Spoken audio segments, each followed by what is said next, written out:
Il y a 50 ans, la vie de toutes les Françaises prenait un tournant. C'est le jour où a été promulguée la loi IVG, dite loi Veil. Avant le 17 janvier 1975, on recensait des centaines de décès chaque année à cause d'avortements clandestins. Avorter était un acte considéré comme un crime d'État, passible de peine de mort. IVG, ça veut dire interruption volontaire de grossesse. Et alors, concrètement, comment ça se déroule? Déjà, il faut savoir qu'en France, l'IVG est un acte ouvert à toutes, majeures comme mineures. Il est pris en charge à 100% par l'assurance maladie et il peut être complètement anonyme si on le souhaite. Alors, lorsqu'une grossesse non désirée se présente, il faut prendre rendez-vous sans tarder auprès d'un médecin ou une sage-femme pour être informé et orienté sur les deux méthodes d'IVG. Pour les femmes qui le souhaitent, un entretien psychosocial peut aussi avoir lieu et il est d'ailleurs obligatoire pour les mineurs. Ensuite, on recueille le consentement de la personne, on confirme son choix et l'IVG va pouvoir avoir lieu avec deux méthodes possibles. Jusqu'à 7 semaines de grossesse, on peut avoir recours à une IVG médicamenteuse. On prend 2 médicaments, chez soi ou en clinique,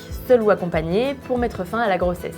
Une autre méthode est possible jusqu'à 14 semaines, c'est l'IVG dite instrumentale. Celle-ci est réalisée par un médecin ou une sage-femme à l'hôpital, dans une clinique ou dans un centre de soins spécialisé, sous anesthésie générale ou locale. Les femmes et leurs partenaires sexuels peuvent se rendre gratuitement dans les EVARS ou les centres de santé sexuelle pour se faire suivre et accompagner. Depuis 2024, le droit à l'IVG est inscrit dans la Constitution, faisant de la France le premier pays au monde à l'inscrire dans sa Constitution. Le droit à l'IVG est fondamental pour garantir l'égalité entre les femmes et les hommes, car il permet aux femmes de disposer librement de leur corps et de leur choix de vie.